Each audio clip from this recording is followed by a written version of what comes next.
नमस्कार, बहुत स्वागत है आपका। देख रहे हैं वीआईपी न्यूज और आपके साथ मैं हूं ऋषिका गुप्ता।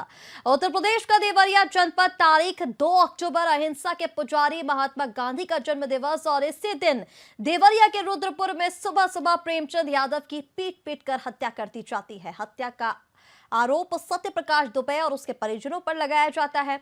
हत्या से आक्रोशित प्रेमचंद यादव के परिजन और ग्रामीण भीड़ की तरह सत्य प्रकाश दुबे के घर पहुंचते हैं और जो मिलता है उसकी हत्या कर दी जाती है।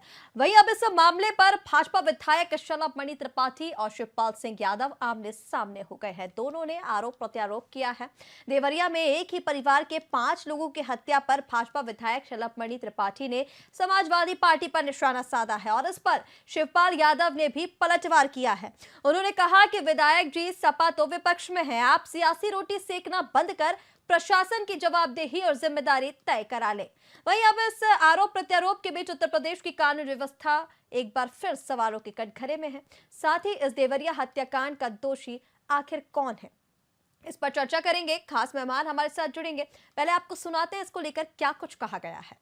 और समाजवादी पार्टी के गुंडे मेरे ऊपर आरोप लगाते हैं, कहते हैं विधायक ने हत्या कराई, कहते हैं देवेश दुबे हत्यारा है, कहते हैं देवेश दुबे को गिरफ्तार करो, विधायक की जांच करो। अरे मैं चुनौती देता हूं, तुम्हारी हैसियत है तो विधायक की 1000 जांच करा लो। चुनौती देता हूं तुमको। इस प्रदेश की जनता ने तुम्हारा गुंडा राज देखा है, इस प्रदेश की महान जनता ने तुम्हारा गुंडा राज देखा है। तुम्हें सदा सदा के लिए सत्ता से बाहर कर दिया है। भगवान हनुमान जी भी साक्षी है, यहाँ की महान जनता भी साक्षी है। पिछले 10 साल तक, अगले 10 साल तक तुम्हारी सरकार नहीं आने वाली और तुम्हारी धमकियों से डरने वाले नहीं है, तुम्हारी लीडर धमकियों से डरने वाले नहीं है।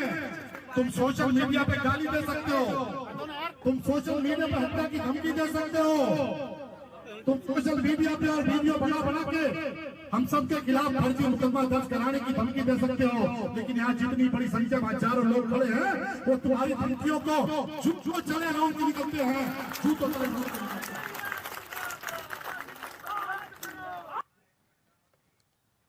और चलिए, खास मेहमान हमारे साथ जुड़ चुके हैं, उनका परिचय आपसे करा देती हूं। हमारे साथ विनय सिंह विन्नू, प्रवक्ता सपा, जुड़ चुके हैं। दीपक बघेल, भाजपा प्रवक्ता, हमारे साथ जुड़ चुके हैं। और इसके साथ ही वरिष्ठ पत्रकार अशोक सिंह भी हमारे साथ जुड़ चुके हैं। और सबसे पहले मैं आप ही के पास आना चाहूंगी। देवरिया हत्याकांड का दोषी कौन है दीपक जी? किसको दोषी माने? कानून व्यवस्था पर लगातार सवाल उठाए जा रहे हैं। हम विपक्ष की बात करें या फिर जनता की क्यों ना बात कर ले, 2 अक्टूबर के दिन, एक ही दिन 6 हत्याएं, कौन है इसका दोषी? निश्चित ही ऋषिका जी, देखिए घटना निरसन हुई है, वहां पर जिस प्रकार की हत्या हुई है, परंतु देखिए जो भी इसमें दोषी है उसको प्रशासन या शासन की जो मंशा है उसके अनुरूप उसे बख्शा नहीं जाएगा। जो भी इसमें दोषी होंगे उन पर कार्रवाई करने का काम शासन लगातार कर रहा है। 15 ऐसे अफसर थे जिनके यहाँ पर किसी प्रकार की वहां पर कमियां पाई गई, तो उन कमियों के दुरुस्त करते हुए भी उन ऐसे अधिकारियों को खिलाफ कार्रवाई करने का काम उत्तर प्रदेश में योगी आदित्यनाथ जी की सरकार ने किया। और ऐसे प्रत्येक व्यक्ति की जांच की जा रही है। अभी पूरा मामला पुलिस के संज्ञान में है और उनके अधीन जांच कड़ियां खुलती जाएंगी और जैसे जैसे आगे पता चलता जाएगा कि कौन कौन इसमें दोषी थे, उन सब पर कड़ी कार्रवाई करने का काम भारतीय जनता पार्टी की सरकार करने जा रही है। जी, अजय, बिल्कुल दीपक जी। लेकिन जिस तरह से आप बता रहे हैं, उत्तर प्रदेश की कानून व्यवस्था पर हर बार सवाल खड़े हो रहे हैं। हम चाहे पिछले कांड की बात कर ले, चाहे एक बच्ची के चेहरे पर मोटरसाइकिल चढ़ा दी गई थी, वही हम कुछ और कांड को ले ले, विपक्ष भी लगातार हमलावर है। किस तरह की कानून व्यवस्था उत्तर प्रदेश में? मैं आपको बोल रही हूँ, एक ही दिन में 6 हत्याएं, एक ही दिन में। क्या कुछ कानून की व्यवस्था वहां पर रहती है?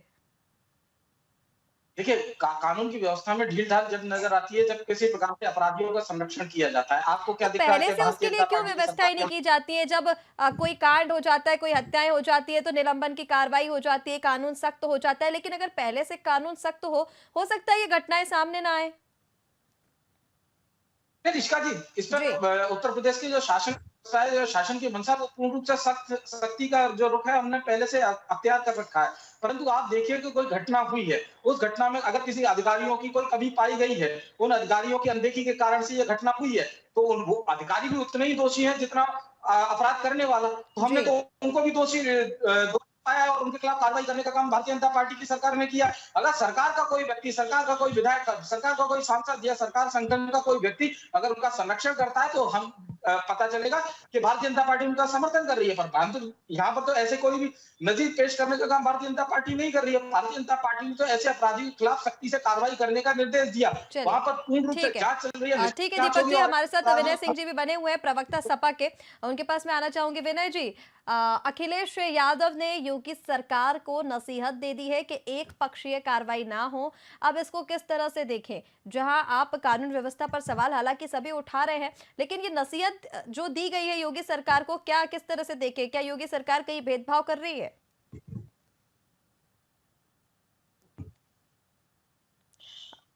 विनय सिंह जी, आपके पास आवाज पहुंच रही है मेरी?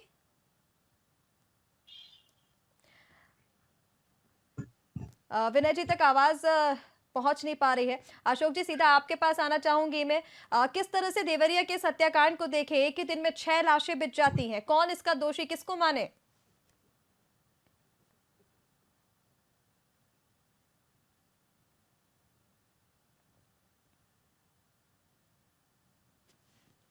फिर पाना संभव नहीं है। इतना समय मिला होगा वहां पर, जब एक मर्डर हुआ होगा उसका इतने लगातार होते गए, तो इतना टाइम था कि वो मैनेजमेंट किया जा सकता था जी। लेकिन इसको इस परिप्रेक्ष्य में भी देखना जरूरी होगा, क्योंकि ये सब जमीनी विवाद हैं और ये सब बहुत काफी समय से चले आ रहे हैं। जी। इसको कई सरकारें आई और कई सरकारें गई, लेकिन ये कभी भी अपने मुद्दों को सॉर्ट आउट नहीं कर पाते। आप किसी भी सरकार के बारे में अगर बात करें तो जमीन का मुद्दा यहाँ लगातार चलता चला आ रहा है, लेकिन सरकारें अपना काम ढंग से नहीं कर रही, जिसकी वजह से इस तरह की घटनाएं होती रहती हैं।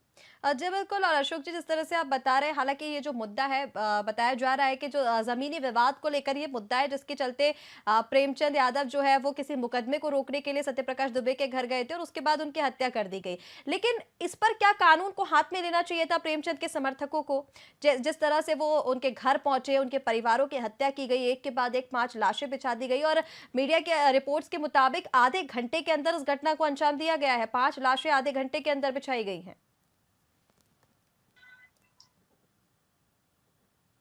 अशोक जी, जी जी जी, आवाज आप तक पहुंच रही है?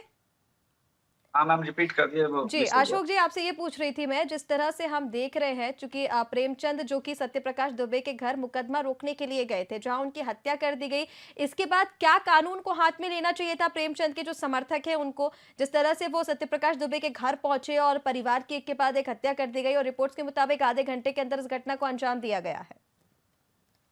नहीं, निश्चित रूप से ये किसी को अधिकार नहीं है कानून हाथ में लेने का, ये तो बिल्कुल ही गलत था। ये तो कोई जस्टिफाई नहीं कर सकता। अगर कोई इस तरह की घटना हुई थी तो उसमें कानून के हिसाब से कार्य किया जाना था। ये तो जघन्य अपराध है अगर किसी के घर में घुस के आप इस तरीके से मर्डर करते हैं, वह बच्चे, छोटे छोटे बच्चे और उनके परिवार को इस तरह से मार दिया जाना। जिसको जिस तरीके से जातिगत रूप दिया जा रहा है, इसको जातिगत ना करते हुए इसको इस रूप में देखा जाना चाहिए कि अपराध अपराध है और किस तरीके से हो रहा है इस पर जरूर संज्ञान लिया जाना चाहिए और बिल्कुल गलत है, इसको समर्थन नहीं किया जा सकता। ठीक है, हमारे साथ सपा प्रवक्ता विनय जी भी बने हुए हैं। विनय जी, जिस तरह से अखिलेश यादव ने अब योगी सरकार को नसीहत दी है कि एक पक्षीय कार्रवाई नहीं होनी चाहिए, कहां भेदभाव आप इसको लेकर देख रहे हैं?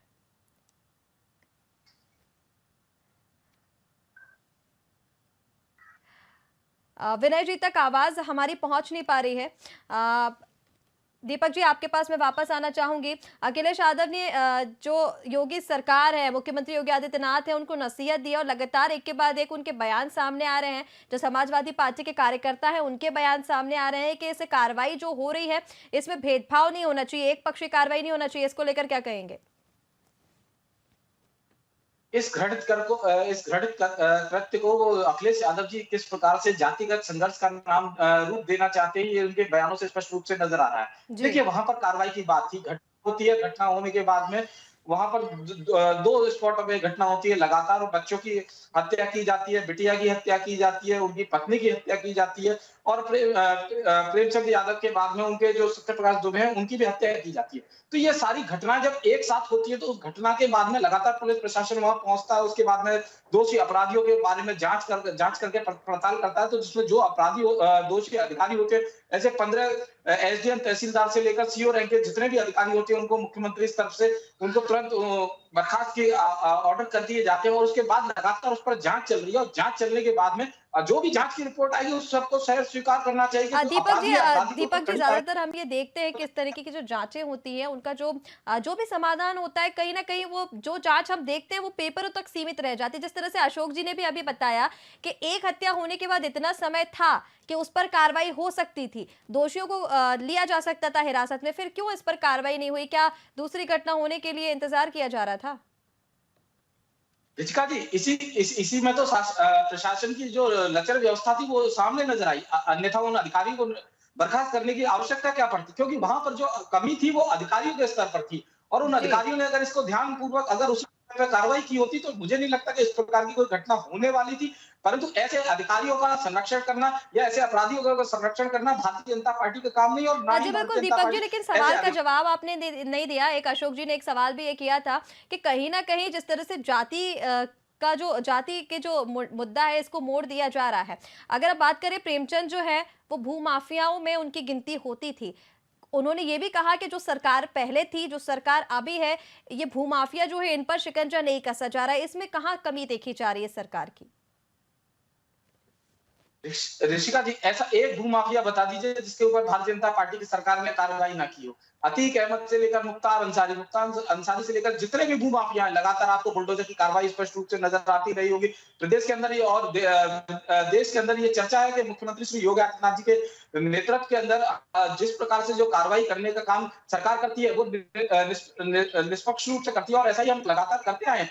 और अगर इस प्रकार की घटना में भी अगर ऐसी कोई जो लोग दोषी होंगे उन पर कार्रवाई करने का काम अगर सरकार कर रही है तो उसको जातिगत रंग देने का काम समाजवादी पार्टी को नहीं करना चाहिए। अपराधियों के खिलाफ दृष्टि आपको हमेशा सख्त रखनी पड़ेगी, अन्यथा अपराधियों को हौसले लेकिन और ये तो बुलंद हो शलभ जी जाएंगे भी कर रहे और हैं ना, ये तो बीजेपी से उन्होंने घटना भी बयान दिया है, समाजवादी पार्टी पर सवाल उन्होंने उठाए हैं। अभी हमने बयान भी उनका सुनवाया था, समाजवादी पार्टी पर वो सवाल उठा रहे हैं और कहीं ना कहीं इसको वो मोड़ दिया जा रहा है। जहां पर जो हिंदू संगठन है वो सत्य प्रकाश दुबे के साथ हैं, बाकी जो समाजवादी पार्टी के कार्यकर्ता हैं वो उनके साथ है, प्रकाश चंद्र जी के साथ। किस तरह से फिर इसको देखें?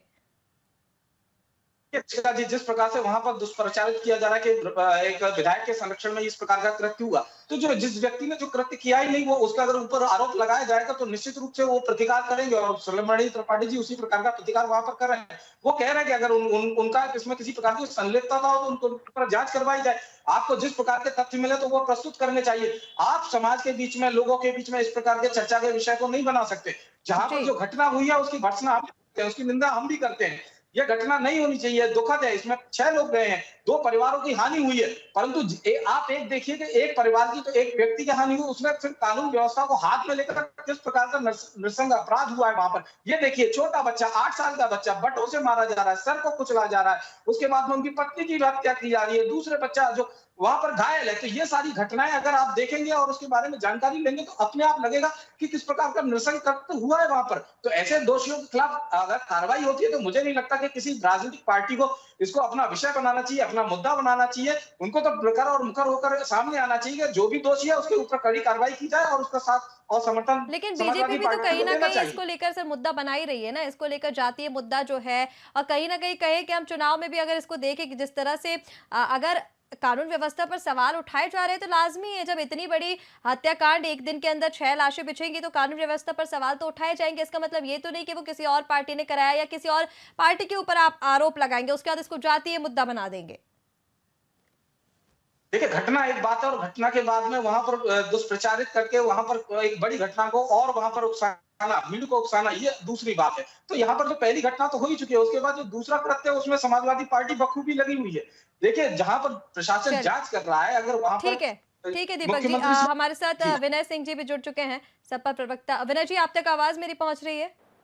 बिल्कुल पहुंच रही है। विनय जी, हम बात कर रहे थे देवरिया हत्याकांड को लेकर और जिस तरह से एक ही दिन में 6 लाशें बिछ जाती हैं, इस पर आप ये बताइए, चूंकि अखिलेश यादव योगी सरकार पर निशाने साध रहे हैं, लगातार सरकार को घेर रही है समाजवादी पार्टी और कहीं ना कहीं अखिलेश यादव ने मुख्यमंत्री योगी आदित्यनाथ को ये नसीहत भी दे दी है। उन्होंने कहा है कि एक पक्षीय कार्रवाई नहीं होनी चाहिए। इसको किस तरह से हम देखें? क्या लगता है आपको, सरकार कोई भेदभाव कर रही है कार्रवाई करने में? इसका भी अगर माननीय राष्ट्रीय अध्यक्ष जी ने ये कहा है कि एक पक्षी कार्रवाई नहीं होनी चाहिए तो कोई गलत तो कहा नहीं है। जी उत्तर प्रदेश की जो भी जनता है सब सरकार से जुड़े हुए हैं, सरकार उनके लिए काम कर रही है, तो ये कहना कोई गलत नहीं है। लेकिन रही बात देवरिया की, तो देवरिया में जो घटना हुई है, दोनों घटना निहायत ही निंदनीय है, करुणादायक है, इसे स्वीकार नहीं किया जा सकता। सामाजिक रूप से चाहे किसी भी रूप से ये स्वीकार नहीं किया जा सकता। हम इस घटना पे मतलब बेहद दुख व्यक्त करते हैं, जो कि ठीक नहीं रहा, क्योंकि दो परिवार, कोई एक परिवार अपने बाप से मरहूम है, उसके पास छत्र छाया नहीं है, एक परिवार कि जिसके 5 लोग चले गए, वो भी दर्दनाक है। सब अपने आप में एक दर्दनाक कहानी बयां कर रही है। बात यहाँ उठती है कि बात यहाँ ये उठती है कि जब न्याय करने की बात आती है तो ये घटना किस तरीके से हुई। जब 5 राजस्व की टीमें आज उस देवरिया फतेहपुर ग्राम में मौजूद है, एक राजस्व की टीम इससे पहले अगर वहां मौजूद हुई होती तो शायद ऐसा घटना न हुआ होता। लेकिन विनय जी, इसको जातीय रंग देने की कोशिश क्यों की जा रही है? हम जिस तरह से देख रहे हैं, नहीं सुन लीजिए विनय जी, अखिलेश यादव भी योगी सरकार को जो नसीहत दे रहे हैं और जो उनके बयान सामने आ रहे हैं, समाजवादी पार्टी के जो बयान सामने आ रहे हैं, शिवपाल यादव ने जो पलटवार किया है, कहीं ना कहीं यानी अप्रत्यक्ष रूप से प्रकाश चंद्र के साथ, उनके परिवार के साथ पार्टी खड़ी हुई है, समाजवादी पार्टी। हम अभी एक फोटो ढूंढ रहे थे, सलम बड़ी जी का मिला नहीं, मैं वह फोटो ही बयां कर देता कि वहां पर क्या खेला जा रहा है। दोनों, मैंने कहा, दोनों हत्याएं अपने आप में गलत है। श्रद्धांजलि सभा में जिस तरह से मंच पर खड़ा होकर के उस बेचारा जो लड़का है, नवनीत जो भी नाम है इसका, वो कितना दुखी है, उसको मंच पर लेकर के खड़ा होकर के जैसे चुनाव में हाथ उठा करके घोषणा की जाती है, इस तरीके का वहां पर खेल खेलने का प्रयास। प्रशासन को चाहिए क्या? प्रशासन को ये चाहिए, आज उस परिवार से 5 लोगों की हत्या हुई, पूरा परिवार खत्म हो गया, उसको जो आर्थिक मदद देने के साथ, बच्चे अभी छोटे हैं, उनको पढ़ाई लिखाई भरण पोषण की जो भी सुविधाएं दे सकती है सरकार को देना चाहिए। तथा इसमें यह हत्या क्यों जी, सरकार इस पर कार्रवाई कर रही है ना, निष्पक्ष रूप से कार्रवाई कर रही है। निलंबन की कार्रवाई हो गई है, जिन अधिकारियों की लापरवाही सामने आई थी उनको लेकर कार्रवाई हो गई है, फिर उसको मैं आपसे पूछ रही हूँ, उसको जातीय रंग देने की कोशिश क्यों की जा रही है? तो आप ये बताइए, अगर जिस तरीके से प्रेम यादव की हत्या हुई, आज उसको भू माफिया और ये सारी चीजें से अलंकृत किया जा रहा है। खैर वो तो प्रकाश चंद्र यादव की हत्या के बाद कानून हाथ में लेने की क्या? आप ही बोल दीजिए, नहीं हम चुपचाप बैठ जाते, जितना पूछना पूछ लीजिए, इकट्ठे हम जवाब दे देंगे। जो मैं सवाल आपसे पूछ रही हूँ, आप उसका जवाब भी तो दीजिए ना। आप तो बता रहे हैं कि प्रशासन को ये करना चाहिए, वो करना चाहिए, मैं आपको पूछ रही हूँ जातीय रंग देने की कोशिश क्यों की जा रही है? वही सुन के जवाब देते हैं, आप बताइए क्या कहें। जातीय रंग देने की क्यों कोशिश की जा रही है? जो आपको अच्छा लगे वही बताए, पूरा बताए नहीं कि जातिगत रंग कैसे दिया जा रहा है। हम आप जितना बोलते हैं। विनय जी, मैं आपसे जो पूछ रही हूँ आप उसका जवाब दे दीजिए जी। कैसे दे दे, बता दीजिए किस भाषा में दे दे। मैंने आपको पूछा जातीय रंग देने की कोशिश क्यों की जा रही है? बीजेपी की जो वो जवाब दे रहे थे, आप सुन रही, हम दे रहे हैं। नहीं बताइए जाति जाति वजह है,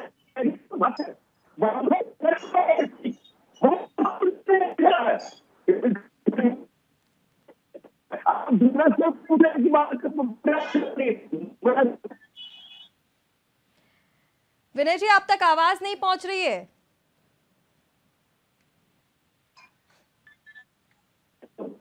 पहुंच रही आवाज? जी जी, बोलिए बोलिए विनय जी। मैं ये बता रहा हूँ, प्रेम यादव की हत्या क्यों होती? सत्य प्रकाश दुबे 2 भाई हैं, एक अपनी जमीन किसी जीविकोपार्जन के लिए प्रेम यादव को लिख दिया, हो सकता है, मैं ये नहीं कहता हो सकता है। आज वो उनके साथ क्यों नहीं रहना चाहते थे, हो सकता है पारिवारिक कोई मामला हो। आज जब वो जमीन प्रेम यादव को लिखते हैं तो जमीन को लेकर के संग्राम छिड़ जाता है। लेकिन मैं जानता हूँ लॉ के अनुसार अगर 2 भाई हैं तो एक जमीन पर दोनों का बराबर का हिस्सा है। हम अपने हिस्से की जमीन किसी को भी लिख सकते हैं, लेकिन अगर मान लीजिए हम जमीन लिखते हैं तो उसको लेकर संग्राम, उसके बाद प्रेम यादव की हत्या कर दी जाती है, किस तरीके से कौन लोग थे यह जानने का प्रयास नहीं किया जाता। उसके बाद यह खबर पहुंचती है प्रेम यादव के गांव पे, पूरा समय रहता है, गांव तक पहुंच जाती है, पुलिस तक ये खबर नहीं पहुंच पाती है, पुलिस मौके पर नहीं पहुंचती है, गांव के लोग इतने ज्यादा संख्या में भीड़ आती है और 5 लोगों की इस तरह से दर्दनाक हत्या की कर देती है। क्या प्रशासन की कोई जिम्मेदारी नहीं है? क्या माननीय मुख्यमंत्री जी को इसकी जिम्मेदारी नहीं लेना चाहिए? ये नारा है, क्या माननीय मुख्यमंत्री जी को इसकी जिम्मेदारी नहीं लेनी चाहिए? विनय जी इस बात का जवाब दीपक जी देंगे, लेकिन आप मुझे जो बता रहे हैं मैंने आपसे वही पूछा, फिर आप मुझे बोलेंगे कि मैं आपको जवाब नहीं देने दे रही हूँ, हालांकि समय भी बहुत कम बचा है हमारे पास। मैंने आपसे पूछा था प्रकाश उनकी जब हत्या कर दी गई तो क्या कानून को अपने हाथ में लेना चाहिए था? क्या उनके समर्थकों को जाकर परिवार की हत्या कर देनी चाहिए थी? इस पर मैंने आपसे जवाब मांगा था। दूसरा मैं आपसे पूछ रही थी, विनय जी आप सुन लीजिए, विनय जी आप सुन लीजिए, विनय जी सुन लीजिए। दूसरा मैंने आपसे पूछा था कि जिस तरह से समाजवादी पार्टी इसको जातीय रंग देने की कोशिश कर रही है, इससे कितना लाभ आपको मिल जाएगा? मैं आपसे ये पूछ रही थी, आप मुझे बता रहे हो हत्या कैसे, ठीक है हत्या हो गई, लेकिन क्या कानून को हाथ में लेने की जरूरत थी? अच्छा, प्रेम यादव की हत्या किसने की? प्रकाश चंद्र यादव किसने हाथ में लिया?